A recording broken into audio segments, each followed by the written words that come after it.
5వ అధ్యాయం మొదటి వచనం నుంచి చదువుతున్నాను. ఇశ్రాయేలు వారులారా, మిమ్మల్ని గూర్చి నేనెత్తు ఈ అంగలార్పు మాట ఆలకించుడి. చిన్న ప్రార్థన చేసుకుందాం. పరిశుద్ధుడా, ప్రేమ స్వరూపి, స్థుతులు నాయన, స్తోత్రాలు వందనాలు చెల్లిస్తున్నా. ఈ మంచి సమయాన్ని మాకు దీవెనకరంగా మార్చండి స్వామి. చదవబడిన లేఖన భాగాన్ని మీ చేతులుగా అప్పగిస్తూ సహాయం కోరుతూ దయతో కనికరించి ఏ మేలు కొరకు ఏ ఉద్దేశంతో ఈ మంచి అవకాశం ఇచ్చారో సద్వినియోగం చేసుకునేటువంటి జ్ఞానం మాకు ఇచ్చి నడిపించమని యేసయ్య నామమున ప్రార్థించి వేడుకుంటున్నాను పరమ తండ్రి.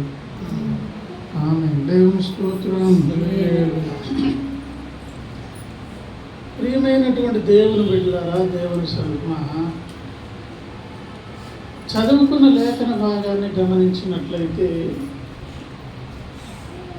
ప్రవక్త అయినటువంటి ఆమోసు ద్వారా ఇశ్రాయేలు అనబడిన తన జనాంగమునకు ఒక హెచ్చరిక చేయబడింది. అది వినిపించట్లేదు. నేను ఒక హెచ్చరిక చేయబడింది.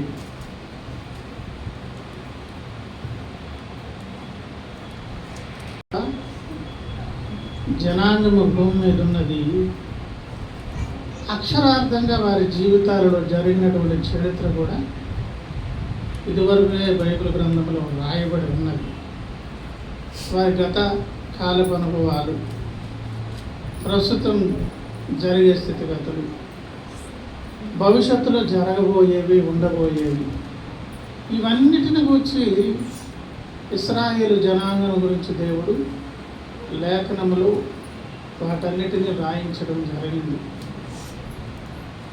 రాస్తూ ఒక మాట చెప్పారు. మన కొరింథీయులకు రాసిన మొదటి పత్రిక 10వ అధ్యాయం 11వ వచనంలో, యుగాంతమందున్నటువంటి మనకు బుద్ధి కలుగుటకై లైన్లో ఈ సంగతులన్నీ వ్రాయించారు. ఈ యుగాంతమందున్న మనం ఏం తెచ్చుకోవాలంట? వారి జీవితాలలో జరిగిన సంభవాలను మనం జ్ఞాపకం చేసుకుంటూ బుద్ధిమంతులం కావాలి, అలాగే జ్ఞానం తెచ్చుకోవాలి. మనకు కూడా అటువంటి పరిస్థితులు ఎదురుపడేటప్పుడు ఎట్లా జాగ్రత్త పడాలో, అలాగే బుద్ధి తెచ్చుకోవడానికి ఈ పాఠాలు మన కొరకు వ్రాయబడ్డాయి. ఇది సిద్ధపాటు కూడిక. వ్రాయబడినటువంటి లేఖన భాగమే ఇశ్రాయేలు జాతుల గురించి. దాన్ని మనం ఎట్లా తీసుకొని సిద్ధపడాలంటే అది కూడా మన ఆధ్యాత్మిక జీవితానికి అన్వయించుకొని మనం పరీక్షించుకోవాలి. ఏమిటి అక్కడ ఉన్న సంగతి అని ఒకవేళ మనం గమనిస్తే, ఇశ్రాయేలు వారులారా, మిమ్మల్ని గూర్చి నేనెత్తు ఈ అంగలార్పు మాట ఆలకించుడి అని అంటున్నారు.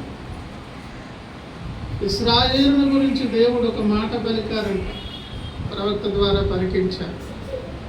అంగలార్పు మాట. ఏమిటా అంగలార్పు మాట అంటే అక్కడే చెప్పారు 2వ వచనంలో, కన్యక అయిన ఇశ్రాయేలు కూలిపోయాను. జనాంగం ఏమని పిలుస్తున్నారు? కన్యకే. మరి కూలిపోయే పరిస్థితి ఉంటే కన్యక ఎట్లా అవుతుంది అనేది ఒక ప్రశ్న. కూలిపోయింది అంటే అర్థం ఏంటి? కన్యకగా ఉండాల్సినటువంటి అమ్మాయి అలాగా లేదు అని అర్థం కదా. అంటే ప్రియులారా, దాని అర్థం ఏంటంటే ఆధ్యాత్మిక జీవితంలో అదివరకే పతనమైనటువంటి మానవ జాతిని ఆయన ప్రేమించి తన హక్కును చేర్చుకునేటప్పటికే సకల విధములుగా మానవ జాతి ఏమైంది? చెడి పాడైపోయింది. కానీ ఒక నాటికి నేనేం చేసుకుంటాను? ముడతా కలంకము లేని విధముగా, మహిమ కలిగిన సంఘముగా, ఏమండి, నోట ఏ అబద్ధములు లేని విధముగా. మీరు అలా వదిలేస్తే అవదు, వెళ్ళి మనకి సెటరేట్ అది అలవాటు అయిపోద్ది. చేసుకుంటాను. ఎట్లా చేసుకుంటాను? ఒక కన్యకగా నేను తీర్చిదిద్దుకుంటాననే తీర్మానం ఎవరు తీసుకున్నారు? అలాగా ఆ నిర్ణయం తీసుకున్న దేవుడు ఆ రీతిగా మారుస్తారో లేదో చెప్పండి. దేవునికి ఉన్నటువంటి అనేక ప్రోటోకాల్స్లో ఒకటేంటి చెప్పండి, వినండి జాగ్రత్తగా. ఏమైపోలేదు, కొంపలేదు వినండి. దేవునికి ఉన్న ప్రోటోకాల్స్లో బాధ్యతలు ఒకటేంటి చెప్పండి. మీరు అవి దృష్టిస్తే మీరు వాక్యం ఏంటో, నాకు అసాధ్యమైనది ఏమైనా ఉన్నదా అని అడిగినటువంటి దేవుడు. అలాగ అడిగారంటే అర్థం ఏంటి? అసాధ్యంలా కనిపించినటువంటి ప్రతి పరిస్థితిని సాధ్యం చేసుకోగలిగిన శక్తిమంతుడు ఎవరు చెప్పండి? దేవుడు. అలాగూ పతనమైన పాడైపోయిన మానవ జాతిని బాగు చేసి ఈ భక్త సమాజాన్ని ఒకనాటికి ఎట్లా నిలబెట్టుకుంటారు? ఏమండి? ముడత కలంకం లేని మహిమ కలిగిన సంఘముగా. అప్పుడు ఆమెను ఏమని పిలవచ్చు? కన్యక అని పిలవచ్చు. అంటే ప్రియులారా వినండి ఒక మాట. భవిష్యత్తులో దేవుని సంఘం ఎలా ఉండబోతుందో, ఏ రకంగా దేవుడు దాన్ని తీర్చిదిద్దబోతున్నారు, ఆ భవిష్యత్తు ఎవరికి తెలుసు? అక్కడ ఉన్న అమ్మాయిని చూసి ఇప్పుడు మాట్లాడుతున్నారు. ఇప్పుడు ఆ పరిస్థితి ఆనాటి ఇశ్రాయేలు జనాంగానికి అప్పుడు లేదు. ఈనాటి భక్తి జనాంగంగా ఆత్మీయ ఇశ్రాయేలమైనటువంటి మనకు కూడా లేదు. వారికి మళ్ళీ మనల్ని కూడా పిలుస్తున్నారు సంపూర్ణులని, పరిపూర్ణులని. మన ప్రార్థనలన్నీ ఎందుకు జవాబులు దొరుకుతున్నాయి చెప్పండి? మనము పరిపూర్ణులుగా ఉన్నామనే దృక్కోణంలో నుంచి సహాయాలు దేవుడు చేస్తున్నారు. ఇంకో మాట కూడా తీసుకున్నాడు, పరిపూర్ణులుగా చేయబడే దాని కొరకు ఇవి అవసరం కనుక ఈ సహాయం చేస్తున్నారు. అలా సైడ్ ఐటమ్ పెట్టుకుంటే ఎన్నో పాఠాలు అందులో. కనుక కన్యకను పిలుస్తున్నారంటే ఆమె కన్యకను కాదు, ఏమై ఉన్నదంటండి? ఇశ్రాయేలు కూలిపోయాను, కానీ ఏమని పిలుస్తున్నారు అంటే అర్థం ఏంటో తెలుసా? నిన్ను నన్ను ఒకనాటికి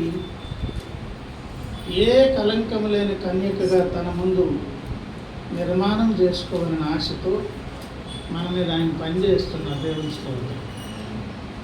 కనుక ఇశ్రాయేలు కూలిపోయాను మళ్ళన్నారు, మరి ఆమె మరి ఎన్నిటికీ అంటే ఇంక అవకాశమే లేవనెత్తువాడు ఒకడును లేక ఆమె భూమి మీద లేపే కార్యక్రమం దేవుడి తప్ప ఇంకెవరు చేయలేరు.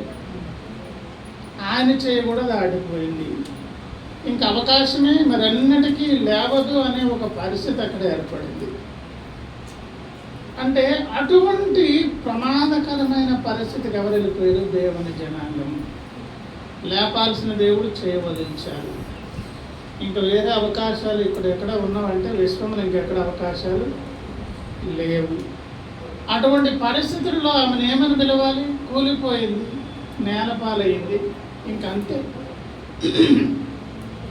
అనే మాట ద్వారా అర్థం ఏంటంటే అంతగా చేయదాటిపోయినటువంటి పరిస్థితి ఆనాటి ఇశ్రాయేలు జనాంగంలో ఒక్కసారి కాదు, పదే పదే వస్తూ ఉండగా అరణ్య యాత్ర చేస్తుంది. అటువంటి పరిస్థితి యుగాంతమందున్న మన ఆధ్యాత్మిక ఇశ్రాయేలీయులమైన మన జీవితాల్లో కూడా వస్తాయి. చేయి వదిలిన పరిస్థితి, రికవరీ కొరకు వేరే హోప్స్ ఎక్కడ ఉండవు. ఆ పరిస్థితులలో మనకి ఏమని పిలవాలంట? ఏమి గీతం? ఒక శోక గీతం. ఏమి గీతం అది? మిమ్మల్ని గూర్చి నేను ఎంతో అంగలార్పు మాట.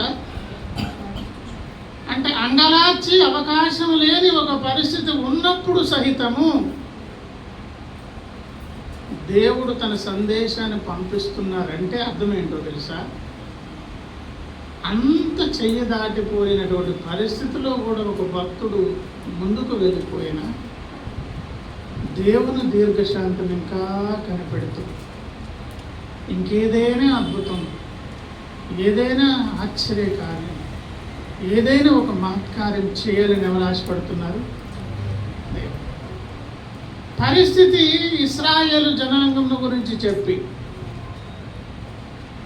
సూటిగా ఇంకెందుకు మనం యుగాంతమందును మనం బుద్ధి తెచ్చుకోవాలి కనుక సింపుల్గా చెప్పుకుందాం.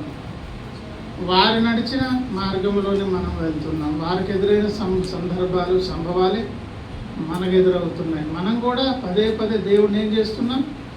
విసిగించి ఆయాస పెట్టి చెయ్యి దాటిపోయే పరిస్థితులు మనం కూడా తెచ్చుకుంటున్నాం. ఇది మానవ జాతకున్న నైజం. వారు ఇశ్రాయేలీయులైనా అన్య జనాంగాల నుంచి మనం రక్షించబడిన వారమైనా వాళ్ళు మనం అందరం కలిసి ఎవరి పిల్లలు? ఆదాం పిల్లలు. అది మర్చిపోకండి. కాన్సన్ట్రేషన్ సందేశం మీద పెట్టండి అమ్మ. ఎవరి పిల్లలు? మరి కాకి పిల్లలు కాకిలా ప్రవర్తిస్తాయి, తల్లికి పోలి. పిల్లల వలె ప్రవర్తిస్తాయి. మరి ఆదాం పిల్లలు ఆదాంలాగా ప్రవర్తిస్తారు. అదే నైజం బంద్ చేస్తుంది. ఆ తర్వాత జనాంగాలకు వేరే వంశవృక్షాలు ఉండొచ్చు, జనాంగాలు వేరుగా పిలువబడవచ్చు, కానీ అందరం కలిసి ఎవరు పిల్లలు?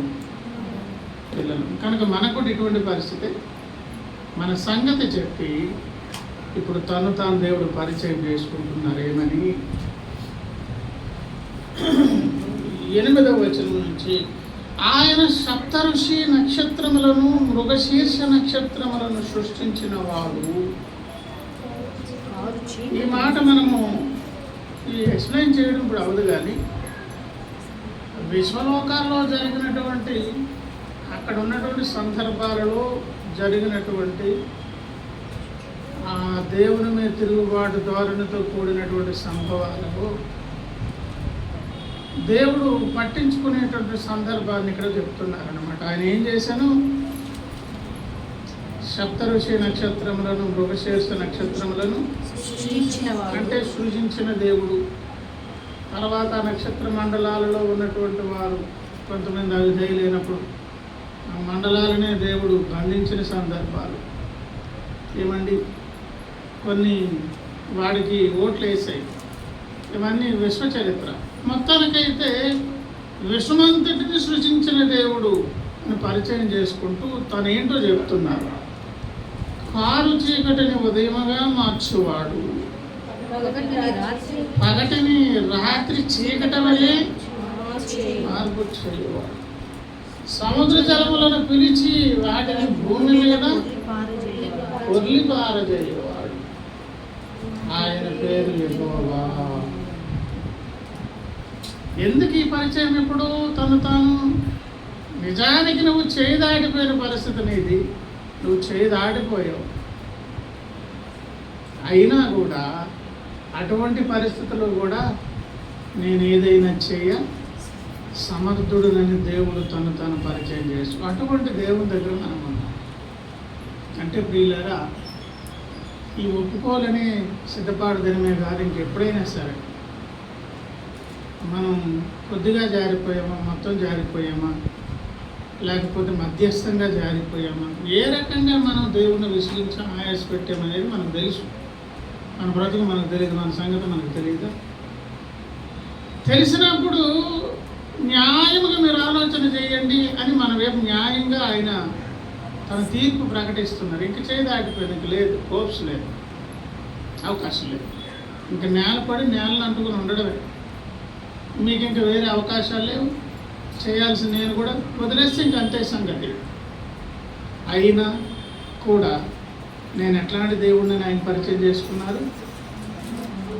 నక్షత్రములనే నక్షత్ర మండలాలనే సృష్టించిన దేవుడు. కారు చీకటి లాంటి పరిస్థితి ఒకవేళ ఉన్న దేవుడు పాటించుకుంటే తెల్లని స్పష్టమైన ఉదయంలా మార్చేస్తారు ఆయన. ఏమండి? పగటి రాత్రి చీకటి వల్లే అంటే ఏ పరిస్థితినైనా ఏ రీతిగానే మార్చే దేవుడు. అందుకే అబ్రహాం అన్నాడు, తాను నమ్మిన దేవుని ఎదుటనగా, అయ్యా మీరు నమ్ముకున్న దేవుడు అంటే మీరు ఏం చెప్తారు అని ఇంటర్వ్యూ అబ్రహాం గారు చేస్తే ఆయన చెప్తారు, అక్కడ లేని వాటిని ఉన్నట్టుగా పిలిచేవాడు. ఏమండి? అలాగే ఉన్నదానిని అవసరమని బట్టి మార్చేది. ఏమి లేదా సృష్టిస్తారు, ఉన్నది సరిలేదా బాగు చేస్తారు. ఏదైనా చేయ సమర్థుడు ఆయన. అని తను తాను పరిచయం చేసుకుంటూ ఆయన పేరేంటంట? ఆయన పేరు యెహోవా. 9 అన్నారు, ఆయన పేరు యెహోవా, బలాఢ్యుల మీదకి ఆయన నాశనము తెచ్చుకుంటగా. దుర్గములు ఎవరి బలాఢ్యులు? ఒకవేళ భక్త జనాంగమే విర్రవేగింది అనుకుంది, లోకంలో ఉన్నటువంటి ప్రజలు విర్రవేగారు అనుకుందాం. బుద్ధి చెప్పడం ఎంత ఈజీ చెప్పండి. ఒకడు బలమును బట్టి విర్రవేగితే మన ఆరోగ్యం మీద చిన్న దాడి జరిగితే ఏమైపోతుంది? కుదలైపోతుంది జీవితం. ఐశ్వర్యమును బట్టి గర్వించారు అనుకుందాం. ఏమి రాత్రికి రాత్రే బెకారులు అయిపోయేవారు లేరా? నేను చాలా జ్ఞానవంతుడు, మహాపండితుడు అని మురిసిపోయాడు అనుకుందాం. ఫర్ ఎగ్జాంపుల్, మెదడులో చిన్న నరం తప్పిస్తే రేపొద్దున ఏమైపోతాడు? నెబుకద్నెజరు ఒకసారి తాను చూసుకుని అలాగే మురిసిపోతూ ఉన్నప్పుడు మానవ మనస్సుకు బదులుగా ఏ మనసు ఇచ్చారండి దేవుడు? పశు మనస్సు ఇచ్చి జంతువుల మధ్య, పశువుల మధ్య సంచరించే విధంగా 7 కాలాల పాటు బుద్ధి వచ్చేంత వరకు 7 సంవత్సరాలు అడవిలో తిప్పాడు. తర్వాత లాస్ట్కి మానవ మనసు రాగానే గతం గుర్తుకొచ్చింది. నేనేంటి ఇక్కడ ఉన్నానని ఆలోచన చేశాడు. ఎక్కడున్నాడు? అరణ్యంలో ఉన్నాడు. ఎక్కడ ఉన్నాడు? ఎవరి మధ్య? ఇలా ఒళ్ళు చూసుకున్నాడు. పక్షికి ఉన్న ఈకలు వచ్చేసే ఒళ్ళంతా. 2 కాళ్ళ నుండి పక్షి ఈకలు వచ్చేసాయి. మనసు కూడా ఎటువంటి అయిపోయింది? పశువుల మనసు వచ్చేసింది. అన్ని గడ్డి మేసి ఈయన గడ్డి మేస్తున్నాడు, చెట్లు ఎక్కుతున్నాడు. ఆ పశువు ఈకలతో పాటు చేతులకు రెక్కలాంటివి వచ్చాయి. ఏమో ఎగురుతున్నాడేమో, గెంతుతున్నాడు. ఏమైందో? మనసుతో పాటు నిర్మాణం మారిపోయింది. మానవ మనసు లేదు కదా, కాంప్రమైజ్ అయ్యి ఆ జంతువుల మధ్య తిరుగుతున్నాడు. జంతువులు ఏం చేసి అదే చేస్తున్నాడు. జంతువులు కూడా చూసాయి ఇలాగా, ఇది కొత్త జంతువులాగా ఉంది అని అనుకున్నాడు. జంతువులు కూడా ఏం చూసి ఇది కొత్త జంతువులాగా ఉంది అని అనుకున్నాడు. కొంత సమయం తర్వాత ఇది ఏదో జంతువులే, ఏమైపోయింది? జంతువే కదా అని కలిసి సహవాసం. ఎన్ని సంవత్సరాలు? 7 ఏళ్ళు. ఆ నిర్మాణంలో ఉన్నప్పుడు ఒకసారి దేవుడు మైండ్ తెరిచి పశు మనసుకు బదులు మళ్ళీ ఏమిచ్చారు? మానవ మనసు ఇవ్వగానే తనేంటో జ్ఞాపకం తెచ్చుకున్నాడు. నేను ఇక్కడున్నానండి, నేను ఎక్కడ ఉండాలి? రాజప్రసాదంలో ఉండాలి. నేను ప్రపంచ చక్రవర్తిని, ఇక్కడ ఉంటున్నాను. ఇక్కడ ఎందుకు వచ్చాను నేను? ఇప్పుడు వెంటనే గుర్తు వచ్చింది. ప్రవక్త ద్వారా ముందే చెప్పారు, గర్వించకు బాబు, ఈ వైభోగం అంతా దేవుడు ఇచ్చి నిన్ను ఘనపరిచారు కనుక మానవుల రాజ్యం మీద దేవుడే ప్రభువై ఉండి ఎవరికి ఇస్తారో దేవుడు ఆలకిస్తారు అని ముందుగానే చెప్పి, నాకు ఒక కళ వచ్చింది అన్నప్పుడు ఆ కళ గురించి కూడా చెప్పారు. మహా వృక్షము లాంటి స్థితిలో ఉన్నటువంటి ఏమంటే ఆ వృక్షం చూస్తుండగానే రెమ్మలన్నీ నరకబడి మొత్తం అంతా క్లియర్ చేసేసి ఆ మొదల వరకు కూడా కోసేసి కట్ చేసి పడేస్తే అది వరకు దాని మీద ఉన్నటువంటి పక్షులు ఎగిరిపోయాయి. పెద్ద చెట్టుగా దాన్ని ఆశ్రయించినటువంటి జంతువులు అవన్నీ పక్కకు పోయాయి. ఇంతమందికి ఇన్నిటికి ఆశ్రయం ఇచ్చినటువంటి ఆ మహావృక్షము కట్ చేయబడింది. మొద్దు మాత్రం మిగిలిపోయింది. దానికి సంఖ్యలు వేసి బిగించేసి వదిలేస్తే మొద్దున్నది కనుక చిగురించే అవకాశం మళ్ళీ ఉంటుంది. ఏమండి, అలాగే చిగురించే ఒక పరిస్థితి వచ్చినప్పుడే ఆ దర్శనము ప్రవక్త ద్వారా విన్నారు. కానీ అదంతా ఒకసారి మర్చిపోయి రాజప్రసాదంలో పైన అలా తిరుగుతూ ఇదంతా చూసి ఈ రాజ్యము, ఈ వైభవం ఇదంతా నాది కాదు, నా బలము, నా సామర్థ్యం, నా గొప్పతనం అని హృదయంలో గర్వం రాగానే అలాగా ఆలోచిస్తున్నాడో లేదు ఇంకంతే. జనాలు పరిగెత్తుకొచ్చారు. ఆకాశం నుంచి దేవుని స్వరం వచ్చింది. కొట్టి తరిమి తగిలేసి చంపేయలేడు దేవుడు. చంపే అవకాశం లేదు. అరణ్యంలోకి పోయిన తర్వాత పోయాడులే అంటే కొట్టు వదిలేసుంటే చచ్చిపోయాడు అనుకుని వదిలేశాడు. 7 సంవత్సరాల తర్వాత గుర్తొచ్చింది, ముందే నాకు దర్శనం వచ్చింది, అనవసరంగా గర్వించాను. ఏ ప్రవక్త ద్వారా ఈ సందేశం ఇవ్వబడిందో ఆయన నమ్ముకున్న మహాదేవుడే నా భవిష్యత్తు ముందే చెప్పారు. రాజప్రసాదంలో తిరుగుతూ గర్వించినందుకే కదా నాకు ఈ పరిస్థితి వచ్చింది. అయ్యో ప్రభువా తప్పైంది నాయన అని మారు మనసు రాగానే ఏమైంది చెప్పండి, మరలా తన రాజ్యానికి వచ్చారు. దేవుడు అక్కడ ఉన్నటువంటి మనసులు మార్చారు. వాళ్ళు వచ్చి ఎంతైనా మన రాజు కదా, ఇన్నాళ్ళు అయింది, ఒకసారి వెళ్దాం చూద్దాం. ఆయన సైన్యాధికారులు అధిపతులు అందరూ బయలుదేరి వస్తే అరణ్యంలో ఉన్నాడు. మాట్లాడారు, మంతనాలు జరిపారు. మరి మనసు మార్చిన దేవుడు శరీర ఆకృతి కూడా ఆయనకేం అసాధ్యం, మార్చే దేవుడు కదా. మరలా రాజు ప్రసాదంలోనికి వచ్చారు. తర్వాత పరలోకానికి వెళ్ళాక చూస్తాం, మళ్ళీ మైండ్లో మళ్ళీ మారిపోయాడా, తనకంటూ స్వంత దేవత వేరే భక్తి ఉన్నది, బుద్ధి వచ్చిందో లేదు ఏమండి.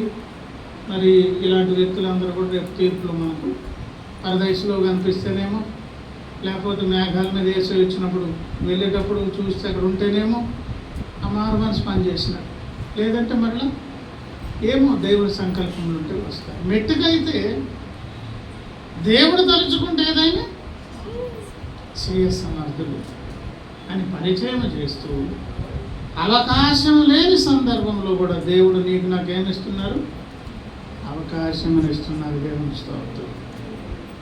అవకాశం ఇచ్చారు కనుక మనం ఏం చేయాలి? అసలు ఇలాగూ ఇశ్రాయేలు జనాంగం పతనం అవడానికి అసలు కారణం ఏంటి అని ఒకవేళ ఆలోచన చేస్తే ఆ పతనం అవడం కొరకు కారణాలు అక్కడ కనిపిస్తాయి. చూడండి ఏం కనిపిస్తాయంటే, ఏమండి 7వ వచనం, న్యాయమును అన్యాయమునకు మార్చి నీతిని నేలను పడవేయువారులారా అని పిలిచారు. ముందేమని పిలిచారు? మొదటి వచనంలో ఇశ్రాయేలు కన్యక అని పిలిచి, వాళ్ళకి చేతైన విద్య, లేకపోతే మనకు చేతైన విద్య ఏంటి చెప్పండి? నీతి న్యాయాలు తప్పి బతకడం మనకు తెలుసు, మనకు చేతగాని విద్య. తర్వాత కూడా అన్నారు చూడండి, ఏమండి 11, దోష నివృత్తికి రూకలు పుచ్చుకొని, దోషం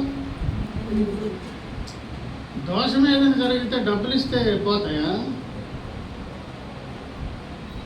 అలాగే ఎందుకు పుచ్చుకున్నారు? ఇప్పుడు మీకు చిన్న అర్థమవుతుంది. ఎన్ని పాపాలు చేసినా పర్వాలేదు, ఆ ఉండిలో డబ్బులు వేసిస్తే ఏమైపోద్దంటే, ఆ డబ్బులు చూసి నన్ను ఏం చేస్తాడు దేవుడు అని ఈరోజు ఈ విధానం ఎందుకున్నది తెలుసా? సాతాను కూడా ఎక్కడ ఎంటర్ అయినా ఇదే నేర్పిస్తాడు, డబ్బులు ఇచ్చే కదా. దోష నివృత్తికంటూ రోకలు పుచ్చుకొని పేదవారిని అన్యాయం చేయటం వలన ఎవరిని గుమ్మములకు వచ్చు పేదవారిని అన్యాయము చేయటం. అంటే ఉదాహరణకు పరలోకం డబ్బుతో కొనేదైతే, క్షమాపణ డబ్బుతో కొనేదైతే, నువ్వు నేను పేదలు పేదల సంగతి ఏంటండి? అవి ఎవరు కొనుక్కుంటారు? డబ్బున్నో లేదు. ఈ మధ్య ఏదో వాట్సాప్లో చూశాను, పరలోకంలో మీకు ఫ్లాట్ కావాలా అని గజం ఎంత నమ్ముతున్నారు ఎవరు. అది నిజమా అబద్ధం నాకు తెలియదు. నేను వాట్సాప్ సోషల్ మీడియాలో చూశాను. ఎక్కడ అమ్ముతున్నారంట? చంద్రమండలం మీద అవన్నీ అమ్మడం అయిపోయి ఇప్పుడు క్రైస్తవులు ఎక్కడ అమ్మకాలు పెట్టారంట? పరలోకం. మన డబ్బులు ఇస్తే రక్షణ దొరకదు, కృపావరాలు దొరకవు, క్షమాపణ దొరకదు. ఒక నిజం, అదే నిజమైతే డబ్బున్నోళ్ళకి ఆ భాగ్యం దొరుకుతుంది. నీ సంగతి నా సంగతి ఏంటి? అలా చేస్తూ 12, మీ అపరాధములు విస్తారములైనవని నీ పాపములు ఘోరమైనవని నేను ఎరుగుదును. దరిద్రుల యొద్ద పంట మోపులను పుచ్చుకొనొచ్చు అనగదొక్కుదురు కనుక. అంటే మొత్తానికి అక్కడ ఏం చేస్తున్నారు అవన్నీ వద్దులేండి. ఒక్క విషయం, నీతి న్యాయాలు, దేవుని భయము ఇవన్నీ వదిలేసి ఇష్టారాజ్యంగా బ్రతికేస్తూ దేవుని ప్రజలు నానాటికి దిగజారి ఎక్కడికి వెళ్ళిపోయారంట? పడి లేవలేనంత పరిస్థితికి. అందుకింత ప్రసంగంలో ఉన్నాను. కొంచెం పడ్డారా, మధ్యస్థితిలో పడ్డారా, పూర్తిగా పడిపోయారు. ఏదైనా మన జీవితాలు మనం ఎంతవరకు జారిపోయామనేది, ఎటువంటి పరిస్థితులు ఉన్నామనేది, దానికి కారణం ఎన్నెన్నో. ఆ కారణాలన్నిటికీ ముఖ్యమైనటువంటి రీజన్ ఏంటి చెప్పండి? దైవనీతికి న్యాయమునకు అడ్డుబండలుగా మీ ప్రవర్తన, మీ చర్యలు ఉండినప్పుడు, మాట తీరు ఉండినప్పుడు, తెలియకుండానే భక్తుడు ఏమైపోతాడు? నేలను అంటుకుంటాడు. భూమిని అంటుకోవడం అంటే అర్థం ఏంటి? మరలా ఎక్కడి నుంచి తీయబడ్డాడు అక్కడికి పోతాడు అన్నారు. అటువంటి పరిస్థితులలో దేవుడు ఏ అద్భుతమైన చేయ అవకాశం కలిగిన దేవుడిని ఇప్పుడు అన్నారు. ఏమని అన్నారంటే 4 ఇశ్రాయేలీయులతో యెహోవా సెలవిచ్చినది, నన్ను ఆశ్రయించుడి. ఎంత హోప్స్ లేని పరిస్థితుల్లో కూడా దేవుని దగ్గరకు వచ్చి ఆశ్రయం పొంది దయతో అని దేవుని పాదాలు పట్టుకోగలిగితే మనలో ఏమయ్యే అవకాశం లేదు? బ్రతికే అవకాశం. అలా కాదు, బేతేలును ఆశ్రయింపకుడి, గిల్గాలులో ప్రవేశింపకుడు, బెయేర్షెబాకు వెళ్ళకుడు. గిల్గాలు అవశ్యముగా అంటే ఇంకేమీ వేరే వేరే అవకాశాలు ఉన్నాయని వేరే వేరే రెమెడీస్ కొరకు ప్రయత్నించవద్దు. ఒక చేసేవనుకో అవి ఏమి ఉండమంట. ఏమన్నారు చూడండి, బేతేలులో ఎవరునూ ఆర్పిలేయకుండా అగ్నిపడనట్లు. ఒక నిమిషం, అది కాదు. అప్పుడు మీరు బ్రతుకుదు. ఆశ్రయింపని ఎడల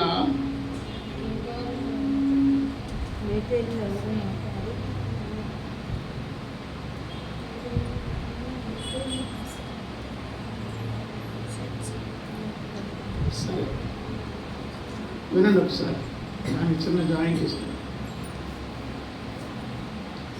లోకమునైనను లోకములు ఉన్న వాటినైనాను ప్రేమింపబడి, ఎవడైనా లోకమును ప్రేమించినట్లు వాడు దేవునికి శత్రువు. లోకములో ఉన్నదంతయు శరీరాశ, నేత్రాశ, జీవకుడము. అవి దేవుని వలన కలిగినవి కాదు, లోక సంబంధమైనవి. అవన్నీ ఏమైపోవును? లయమై. ఒకవేళ దేవుడు కాదని మనం ఏ రెమెడీల దగ్గరికి వెళ్ళినా అసలు అవే ఉండవు రేపు. కనుక మీరేం చేయండి, ఇంత దయనీయ స్థితిలో కూడా నా పాదాలు పట్టుకుని క్షమాపణ పొందే దాని కొరకు వచ్చి ఆశ్రయిస్తే మీరేమవుతారు? బ్రతుకుతారు. చూడండి, 5 చూద్దామా? 6 కాదు, ఒక్క నిమిషం. 6 యెహోవాను ఆశ్రయించుడి. ఎప్పుడు? ఇప్పుడేమో ఇప్పుడు జారిపోయి పడిపోయి ఉన్నారు. ఒకళ్ళు ఆశ్రయించారనుకో మళ్ళీ కథ మారిపోతుంది, కాలగణన మారిపోతుంది. అప్పుడు మీరు బ్రతుకుదు. ఆశ్రయింపని ఎడల బేతేలులో ఎవరునూ ఆర్పివేయకుండా అగ్ని పడినట్లు ఆయన యోసేపు సంతతి మీద పడి దాన్ని. అంటే ఇప్పుడు ఒక లాస్ట్ అండ్ ఫైనల్ మాట, మేలు కావాలో కీడు కావాలో దేవుడు ఎవరు వదిలేశారు? ఏమండి, ఆ మాట కూడా కనిపిస్తుంది. చూడండి 14 చూడండి. మీరు బ్రతుకున్నట్లు కీడు విడిచి మేలు చేయుడి. అలాగే చేసిన ఎడల మీరు అనుకుని చొప్పున దేవుడు సైన్యములకు అధిపతి యెహోవా ఏం చేస్తారు? అప్పుడు దగ్గరకు వచ్చి కడిగి పరిశుద్ధుని చేసి ఏమండి, కొంచెం కఠినమైన మాట, గుమ్మములో న్యాయమును స్థిరపరచుడి. ఒకవేళ దేవుడు, ఆ ఒకవేళ అనే మాట మళ్ళా సీరియస్. ఏమండి, ఒకవేళ దేవుడును సైన్యములకు అధిపతి యెహోవా యోసేపు సంతతిలో శేషించిన వారి యందు ఒకవేళ కనికరించును. ఎవరిని? అందరూ యోసేపు సంతతి అనుకుంటున్నారు, కానీ శేషించిన వారంటే అర్థం ఏంటి? ఇంకా కీడు చేయకూడదు, మంచిగా ఉండాలి, దేవుని చట్టాన్ని అతిక్రమించకూడదు, నీతి న్యాయములు కలిగి ఉండాలి అని మారు మనసు పొందితేనేమో అది మళ్ళీ ఆ గుంపులో నుంచి వాళ్ళెవరు శేషం అనమాట. మరలా శేషానికే ఒకవేళ దేవుడు అన్నారంటే, అంటే మన కొరకు దేవుడు చెల్లిస్తున్న వెలతాలకు తీవ్రత అంతా మనకు యాజీజులుగా మనకు చేతైన విద్యము ఈ నీతి న్యాయాలు తప్పిపోవడం, కీడు చేయడం, దుష్టుడేవో రెమెడీ మార్గాలు చూపిస్తే ఇదేదో బాగుందని పాటించడం అనే బలహీనత ఆనాటి ఇశ్రాయేలు కాదండి, మన జీవితాల్లో కూడా ఉండినప్పుడు సహితం దేవుడు ఏమంటున్నారు, నన్ను ఆశ్రయిస్తే మీరు బ్రతుకుతారు. మనం బ్రతికి బట్టగట్టి ఆనందించాలంటే ఏం చేద్దాం? దేవుని పాదాలు పట్టుకున్నాం, క్షమాపణ పొందాం, దేవుడి మాటలు దీవించుకుని ప్రార్థన చేసుకున్నాం.